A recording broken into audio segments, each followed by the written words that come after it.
반갑습니다. 네, 김병우의 척추 라이브를 맡고 있는 연세산도병원의 대표원장 김병우라고 합니다. 자, 오늘의 주제는 뒷목과 팔이 너무 아픈 목 디스크, 요즘 치료는 이렇습니다 라는 형태로 치료에 대해서 조금 정리를 해보았습니다. 목 디스크 환자가 갈수록 늘어나고 있기 때문에 여러분들에게 유익하고 도움이 되는 방송일 것 같아요. 자, 목 디스크라고 하는 거는 허리 디스크하고 사실상 같아요. 내용은요. 경추의 추간판 탈출증이라고 하는 질환이고요. 우리가 척추뼈와 뼈 사이를 지탱하고 있는 구조물이 뭐죠? 바로 디스크죠. 그 디스크가 어떠한 이제 손상을 받거나 혹은 큰 손상 없이도 퇴행의 과정을 거듭하게 되면서 문제가 생겨서 신경을 누르게 되거나 구조적인 결함이 발생해서 증상을 일으키는 질병이에요. 자, 목 디스크는 그래서 사진으로 제가 일러스트레이션을 준비해 봤는데 이렇게 튀어나와서 허리 디스크 때랑 굉장히 사진 많이 보셔서 비슷하다는 느낌을 받을 거예요. 원리도 같고 사실상 같은 질환인데 부위가 다른 거예요. 그래서 허리에 생기면 허리 디스크, 목에 생기면 목 디스크가 되는 거죠. 환자분들이 지난번에도 한번 물어보셔갖고 다음 주제로도 한번 잡아보려고 하는데 흉추 디스크도 물어보시더라고요. 예, 흉추 디스크도 있습니다. 근데 굉장히 드물어요. 예, 그래서 사실상 디스크 질환은 허리 디스크가 압도적으로 많아요. 제일 많고 그 다음에 목 디스크, 그 다음에는 등, 바로 흉추 디스크입니다. 그래서 목이 경추, 허리가 요추에서 경추 디스크, 요추 디스크, 흉추 디스크가 되는데 흉추 디스크는 갈비뼈에 쌓여져 있고 움직임이 크게 일어나지 않다 보니까 질환 자체가 굉장히 빈도가 적어요. 옛날에는 목 디스크 환자가 그리 많지 않았는데 지금은 직업과 스마트폰의 사용, 태블릿 PC 이런 것들이 늘어나다 보니까 굉장히 많아졌고요. 직업력과 관련이 된 경우가 많습니다. 그래서 저희 의료인들도 의사 선생님들, 치과 선생님들도 정말 많아서 치과 원장님들 같은 경우에는 제가 환자분들이 정말 많으세요. 그래서 아무래도 치료하실 때마다 목을 이렇게 숙이고 진료를 하시잖아요. 그래서 이러한 직업적인 요소가 목 디스크는 되게 많아요. 그래서 지금 보는 것처럼 노트북도 목에는 굉장히 나쁩니다.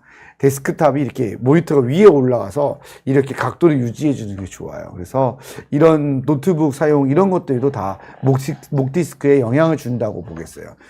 자, 증상은 신경 뿌리병증이에요. 신경이 눌려서 생기는 거죠. 그래서 뒷목 통증도 생길 수 있고요. 등, 어깨 통증, 날개 쭉지 통증 다 생길 수 있어요. 그냥 뒤통수, 후두부 통증도 생길 수 있어요. 그래서 이 뒤통수에서부터 심지어 두통까지 모두 포함해가지고 등까지 이어질 수 있는 통증이 다 발생을 하고요. 그 외에는 팔저림, 손저림 이런 증상들이 생길 수 있습니다. 대부분 신경이 눌리거나 자극을 받기 때문에 통증이 생기고 신경통의 양상을 보이게 됩니다. 자, 증상과 간단한 개요에 대해서는 살펴보았고 그러면 오늘 치료는 요즘 치료 이렇게 합니다잖아요. 그걸 제가 정리해 보도록 하겠습니다. 자, 치료는 비수술적인 치료, 시술, 척추 내시경, 유압술 및 고정술, 인공 디스크까지 이렇게 제가 정리를 해보았어요. 목 디스크에서는 이 5가지 치료로 대부분을 한다라고 보셔도 될 것 같거든요. 자, 그럼 순서대로 살펴보도록 하겠습니다. 첫 번째는 비수술적 치료죠. 약물 치료, 허리 디스크와 거의 같습니다. 아니, 거의가 아니라 똑같다고 보셔도 될 것 같아요. 그래서 대부분 엔세이드인 비스테로이드성 소염제를 처방하고 그 다음에 근육이완제와 그 다음에 영어로 써놨는데 가바펜틴, 프리가발린 같이 아무래도 신경 뿌리병증이 많으니까 저리고 시리고 이런 증상들이 많을 수밖에 없거든요. 그래서 요거와 관련된 약물 치료가 있어요. 그 다음에 물리치료가 있고요. 그 다음에 재활도수 치료, 견인치료가 있는데 이 견인치료는 환자마다 좀 달라질 수 있어요. 저한테 가장 많이 하시는 질문 중 하나예요. 홈페이지 댓글에서 저는 목 디스크 진단받은 몇 세인데 견인기 사용해도 될까요? 이걸 제일 많이 물어보시거든요. 환자마다 좀 달라요. 그래서 이걸 저희가 일률적으로 다 된다라고 말을 하기가 어려워요. 이유는 뭐냐면은 자, 목에 협착증이나 추간공 협착이 생겨서 이렇게 줄어들었어요. 그건 늘려줘서 넓혀주는 견인의 효과가 있을 수 있어요. 또 디스크도 좀 튀어나왔어요. 근데 늘려줘서 좀 견인에 의해서 프레셔가, 압력이 줄어들 수 있는 효과도 있을 수 있어요. 근데 이게 그때그때 상황에 따라 달라요. 어떠한 경우가 드물게 발생을 할 수 있냐면은 더 파열되는 경우가 생겨요. 재파열이 생기는 거죠. 디스크는 또 터진다는 게 어떻게 보면 가장 불안하고 우리가 주의해야 할 점인데, 디스크가 다시 파열할 가능성이 있어요. 근데 흔하지는 않아요. 예, 했다고 해서 바로 인체가 그렇게 약하지는 않아요. 우리가 무슨 이렇게 조그마한 그런 유리 인형이 아니잖아요. 그래서 사람 몸은 근육과 인대가 있어서 충분히 방어하고 보상할 수 있는 기전이 있기 때문에 몇 번 견인을 했다고 해서 문제가 되지는 않지만, 잘못된 견인이나 잘못된 교정 치료를 받는 경우에는 문제가 생길 수 있어요. 그래서 저한테 다른 질문을 이런 것도 하실 때가 있어요. 저는 마사지샵 가서 목을 치료받아요 라고 하거든요. 그건 좀 위험할 수 있어요. 네. 왜냐하면 우리가 물리치료사나 이런 면허를 갖고 있는 사람들이 환자한테 치료를 행할 때 하고 또 의사의 처방을 받아서 모니터링을 받을 때 하고 다른 거예요. 네. 단독으로 물리치료사가 의사 선생님의 진료 이후에, 그리고 선생님의 처방 없이 이 치료를 하지 않는 이유도 거기에서 비롯되는 거예요. 왜냐하면은 계속 이게 문제가 발생할 수 있는 소지가 있기 때문이죠. 그래서 실제로도 우리가 유튜브에서 종종 봐요. 멀쩡했던 사람인데 치료받다가 갑자기 하루아침에 이렇게 돼버렸다. 그런 경우들이 생기거든요. 그래서 엑스레이를 볼 때나 혹은 MRI 검사를 통해 가지고 확인을 해보고 이런 물리치료도 필요한 경우가 종종 생깁니다. 그래서 일반적인 물리치료, 표층열이나 심층열, 충격파 이런 데까지 크게 상관이 없고, 재활을 물리치료사가 하는 도수치료까지 이런 건 상관이 없는데, 경우에 따라서는 견인이나 강한 교정은 문제가 될 수 있기 때문에 항상 이 부분에 대해서는 주의를 할 필요성이 있을 것 같습니다. 자, 그 다음으로 행해지는 비수술적 치료는 주사치료예요. 굉장히 많이 하는 치료죠. 정형외과, 통증 클리닉, 또 척추관절병원 등에 가면은 주로 이 주사치료를 많이 행해지게 되는데, 주사치료는 크게 두 가지가 있어요. 신경차단술을 비롯한 어떤 통증치료, 그리고 프롤로 요법이 있을 수 있어요.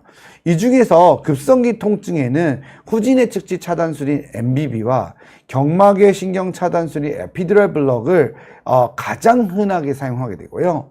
신경근 차단술이라고 하죠. 이거는 경추에선 잘 시행하지 않는 경향이 있습니다.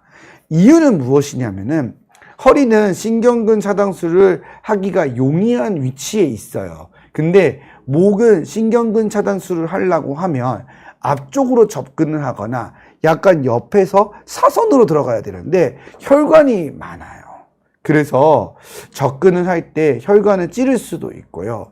잘못하면 약물이 혈관으로 들어갈 수도 있기 때문에 굉장히 주의가 필요해서 주로 신경근 차단술을 잘 시행하지 않아요. 저희도 굉장히 드물게 저도 초음파 유도하에 간혹 시행을 하는 경우는 있으나, 일반적으로는 후진의 측지 신경 차단술이나 경막의 신경 차단술을 주사 치료로서는 선호하게 되는 경향이 있다는 것을 기억해 두시면 되겠어요. 자, 그러면 선생님 말씀하시는 후진의 측지 차단술은 뭔가요? 가장 많이 치료하는 거예요. 네. 우리가 허리가 되었든 목이 되었든 간에 척추에는 미들 브랜치라고 하는 후진의 측지라는 신경 가지가 있어요. 눈에 보이지도 않는 작은 가지인데, 이게 결국에는 우리의 신경 뿌리하고도 이 연결가지를 가지고 있어요. 그래서 여기에 우리가 스테로이드를 사용해서 주사를 놓거나 스테로이드를 사용하지 않을 수도 있어요. 그런 형태로 해서 약물을 주입해서 이 주위에 이제 화가 난, 썩난 신경을 가라앉혀 주는 거예요. 그러면 특히 뒷목 통증이나 이런 것들은 많이 좋아지고, 또 가벼운 방사통도 좋아지는 경향이 있어요. 그렇기 때문에 이렇게 후진의 측지 차단술이라는 것을 가장 선호하게 되고요. 에피드럴 블럭이라는 경막의 치료는 조금 더 깊이 주사를 놔요. 근데 이거는 약간의 위험 부담이 있어요. 왜냐하면은 아주 드물지만 주사기로 경막의 공간에다 약물을 주입하다가 혈종이 생기거나, 만일에 약물을 주입하다가 거기에서 내척수액이 샌다든지 하는 경우가 매우 드물게 발생할 수 있는데, 그럴 위험 소지가 생기게 되면 환자분들이 좋지 못한 증상을 경험하게 돼요. 혈종은 굉장히 위험할 수가 있고요. 그리고 척수액이 새게 되면은 기립성 두통이 발생하기 때문에 환자분이 상당히 고생하게 되는 그러한 경우가 발생할 수 있습니다. 그래서 아무래도 대부분의 경우에는 앞에 말했던 미디얼 브랜치 블록인 후진의 측지 신경 차단술을 선호하는 경향이 있다는 것을 기억해 두시면 좋을 것 같아요. 그래서 환자분들이 주사를 맞고 왔다 하더라도 그게 다 다르고, 어떤 주사를 어느 부위에 놨느냐에 따라서 달라질 수 있기 때문에 그 주사를 받은 사진을 가지고 오지 않는 이상은 처방 약물을 가지고는 저희가 알기 힘든다는 단점도 있습니다. 자, 그럼 시술은 도대체 무엇일까요? 바로 이 주사 치료를 조금 극대화시켜서 카테터를 이용해 갖고 보다 정확한 부위에 약물을 전달해주고 비수술적으로 치료하는 행위라고 보시면 돼요. 이 시술은 여러 가지가 있는데 경추는 크게 딱 두 가지예요. 고주파 수액 감압술과 또 하나는 경막외 카테터 시술입니다. 근데 이 중에서도 중요한 거는 경막외 카테터 시술이 해당이 되겠죠. 환자분들이 물어보시는 질문 중 하나입니다. 목 디스크 시술의 효과가 얼마나 있느냐는 것도 굉장히 많이 물어보시는 질문이에요. 또 시술이라고 하는 거는 이내 또 재발을 한다는 이야기도 들었는데, 그렇다면 목 디스크 시술은 효과가 얼마나 지속되며 또 재발률은 얼마나 되냐라는 걸 물어보시거든요. 이거는 이제 사실상 수치화된 것은 없어요. 근데 허리하고 비교를 했을 때 월등히 우수한 성적을 보이는 것은 사실입니다. 그래서 허리 디스크의 경우나 허리 협착증의 경우에는 시술로서 효과를 보지 못하는 경우들이 상당수 있어요. 받고 나서도 몇 개월 되지 못했다거나, 혹은 주사를 많이 맞았던 환자들은 비슷한 스테로이드 약물에 노출되다 보니까 시술 시에 사용했던 약물 역시 같은 효과를 갖는 약물이어서 허리의 경우에는 해도 그닥 효과를 못 보고 똑같다, 주사나, 이러한 후기들도 많아요. 근데 목은 조금 달라요. 예. 왜냐하면 그 이유는 첫 번째가 앞에 말씀드렸던 것처럼 목에서는 경막외 신경 차단술이라는 걸 하는 것 자체가 큰 일이에요. 리스크가 있고 또 일반적으로 잘 시행하지 않아요. 하기는 하지만 대다수의 병원은 그거보다는 더 안전한 주사를 선호하게 되어 있어요. 근데 허리는 신경근 차단술도 하고 경막외 신경 차단술도 하고 얼마든지 그와 유사한 주사 치료를 많이 하기 때문에 아무래도 비슷한 약물에 노출되는 경향이 많아서 허리 시술은 상대적으로 효과가 떨어지는 경우가 많고, 또 두 번째는 허리는 무게의 중심을 받는 경우가 많기 때문에 중증 협착증에서는 시술의 효과가 상당히 떨어져요. 근데 목은 허리보다는 무게의 중심을 덜 받게 되고, 우리가 주사를 받았다 하더라도 경막외 신경 치료를 받는 경우가 굉장히 드물고 대부분 주변부에다가 주사를 맞은 경우가 많아서 카테터를 이용해 가지고 시술을 하는 것이 훨씬 더 안전한 경우가 많습니다. 그래서 예전에 이제 제가 개인적으로 논문을 썼던 거는 이렇게 제출을 해가지고 제가 학회에 발표를 했었어요. 연령과 이런 거랑 상관이 없이 그냥 모두 다 병이 디스크가 1개든 2개든 4번, 5번이든 3번, 4번이든 전부 경추 시술을 하고 그 다음에 경과를 보았더니 병변이랑 이런 거에 상관이 없이 60에서 70%의 환자가 증상에 매우 호전을 느꼈어요. 상당히 경추 시술은 효과가 좋은 편에 속하는 거죠. 근데 이제 경추 시술도 허리에다가 하는 시술에 비해서는 아무래도 위험성이 당연히 좀 있기 때문에 선생님들도 경추 시술을 굉장히 선호하는 스타일은 아니세요. 그래서 어떤 분들은 경추 시술을 잘 안 하시려고 하고 허리는 시술을 자주 하지만 목은 안 하시는 경향이 있어요. 근데 목 디스크는 허리 디스크에 비해서 시술조차도 하지 않고도 좋아지는 경우가 상당히 많기 때문에 아무래도 이런 효과나 재발률은 허리에 비해서는 굉장히 떨어진다라고 볼 수 있습니다. 자, 그래서 경추 경막외 신경성형술이라고 제가 적어놨는데 목에다가 그 굵은 관을 하나 넣어서 목 안에 들어갈 수 있는 전용 얇은 카테터를 집어넣어요. 그래서 원하는 부위까지 카테터를 올려서 약물을 주입해주는 방식이 바로 경막의 신경 성형술이라고 이해를 하시면 되겠습니다. 자, 그러면 목 디스크는 수술은 언제 하나요? 그리고 어떤 수술이 있나요를 좀 정리해 볼게요. 자, 수술적 치료는 지금 4개 정도로 설명드릴 수 있습니다. 첫 번째는 내시경, 두 번째는 유압술, 그 다음은 인공 디스크, 그 다음에 후방 감압술과 고정술이 되겠죠. 대부분은 수술적 치료는 최근에는 내시경에서 머무는 경우가 많고, 이제는 인공 디스크와 유압술도 많이 줄어든 거는 사실입니다. 자, 그러면 척추 내시경 수술을 한번 이야기해 볼게요. 척추 내시경 수술은 사실상 비교적 최근에 만들어졌습니다. 단위공 내시경과 양방향 모두 다 이루어지고 있고요. 허리 디스크와 같이 채소 침습 방법으로 병변을 직접 보고 제거해 주는 방식이에요. 경추의 구조적인 특징이 있기 때문에 이 내시경 수술 전에도 채소 침습적인 수술 방법이 매우 선호됐어요. 왜냐하면 목은 근육층이 굉장히 많아요. 그래서 1번 근육, 가장 바깥쪽, 중간 근육, 가장 깊은 곳에 있는 속근육이 하는 역할이 또 다 달라요. 그래서 이거를 가장 최소한으로 절개해서 수술하는 방식을 선호했고, 그런 수술 방법을 키홀 수술이라고 해가지고 딱 단일공을 구멍을 하나 내서 이거를 치료해 준다는 걸로 근육과 인대를 최대한 보존하는 방법으로 개발이 많이 됐었거든요. 그래서 내시경 수술에 대한 어떤 배경이 이미 오래전부터 있었어요. 근데 이런 후방 접근적인 수술 방법이 좀 쉽지가 않아요. 우리가 채소 침습으로 만들어 본 거죠. 이렇게 절개하는 게 너무 손실이 크니까 저 구멍 하나만 뚫으려고 저렇게 견인기를 만들어서 제작을 해보았는데, 현미경을 가지고 치료를 해보았을 때 이 각도상 수술을 하기가 굉장히 번거로워요. 왜냐하면 좁죠. 관이 있죠. 그리고 경추는 허리에 비해서 굉장히 예민한 곳이라서 허리하듯이 우리가 수술기구를 다룰 수가 없거든요. 매우 조심스럽고 조심해서 다뤄야 되는데 이게 굉장히 어려운 거예요. 쉽지가 않은 거예요. 그래서 이런 그 현미경 하에서 하는 신경공 확장술이나 감압술이 많이 발달되지를 못했어요. 물론 지금도 많은 선생님들이 하고 계십니다. 하고 계시는데 어떤 치료적인 탈때에 있어서 어떤 단점들이 분명히 존재했던 거죠. 하지만 이 내시경을 사용하게 되면은 이 개방형 수술에서 갖는 각도 때문에 생기는 문제가 많이 해결된 거예요. 그래서 지금 이게 단일공 내시경으로 경추를 두 부위를 감압술을 한 거거든요.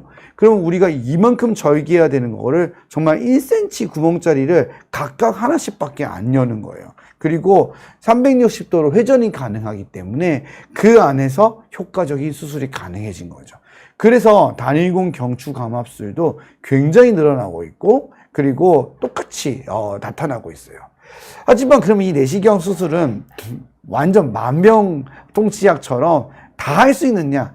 또 그게 아니에요. 왜냐하면 후방 접근법을 할 때는 뒤쪽에서는 허리처럼 디스크를 제거하는 게 용이하지가 않아서 아주 큰 디스크가 앞쪽으로 터졌을 때에는 디스크 제거를 하는 데는 분명한 한계가 존재를 하고요. 이건 내시경이 개발이 되어도 있을 수밖에 없는 문제예요. 왜냐하면은 경추의 특징상 후방에서 디스크를 제거하는 게 원래 한계가 있습니다. 또 척추체 간격을 유지하지 못한다는 치료적 한계가 있는 거예요. 그래서 이런 내시경 수술도 어떠한 단점이 분명히 경추에선 존재를 하고 있는데, 사실상 최근에 개발이 돼서 지금은 상당히 많은 부분이 돼서 기존의 수술을 대체하고 우수한 성적을 내고 있는 진행 중인 치료인 것만은 분명합니다. 그럼 그 외에 다른 수술 방법은 전통적인 유압술과 고정술, 인공 디스크 수술이 있어요. 앞쪽으로 들어가는 전방 접근법인 거죠. 자, 전방 유압술이나 인공 디스크 치환술은 수술의 방법은 같아요. 똑같이 갑상선 수술을 하듯이 조금 절개를 해서 전부 이 구조물을 견인을 해서 벌린 다음에 디스크를 노출시켜서 병변을 제거해 줍니다. 그런데 수술 방법의 차이는 고정하는 기구인지 아니면 움직임이 있는 인공 디스크인지에 따라서 달라진다고 볼 수 있겠고요. 전방 유압술의 경우에는 척추가 손상이 왔거나 척수 손상, 압박성 척수병증일 때는 반드시 전방 유압술을 하는 것이 장점이고요. 광범위한 감압이 필요할 때는 유압술을 하는 것이 좋습니다. 두 번째로 인공 디스크는 비교적 젊은 연령이나 퇴행이 거의 없는 경우나 움직임을 보존하는 것이 좋은 경우에는 인공 디스크 치환술을 선호하게 된다는 것을 기억해 두시면 좋겠습니다. 경추 수술은 특징이 있어요. 전방 수술로도 모든 것을 해결해 주기가 어렵다는 단점이 있어요. 왜냐하면은 앞쪽으로는 3마디 이상을 하기가 좀 힘들어요. 2마디까지는 수월하게 할 수 있는데 3마디부터는 상당히 수술의 사이즈가 커지고요. 4마디는 굉장히 어려워요. 저도 대학에 있을 때는 4마디 수술도 하고 그랬지만 이 3마디부터는 사실상 선호하지 않는 타입의 수술입니다. 그러다 보니까 경추는 앞뒤로 하는 경우도 많아요. 그래서 앞쪽으로 수술하고 남은 건 뒤로 할 수도 있다 했는데 후방 수술이 오늘 메인이 아니어서 제가 많이 다루지는 않지만 후방 수술이 아무래도 뒤쪽에 있는 경추 조직을 많이 손상시키다 보니까 상당히 선호가 되지 않아요. 허리에 비해서 많이 불편합니다.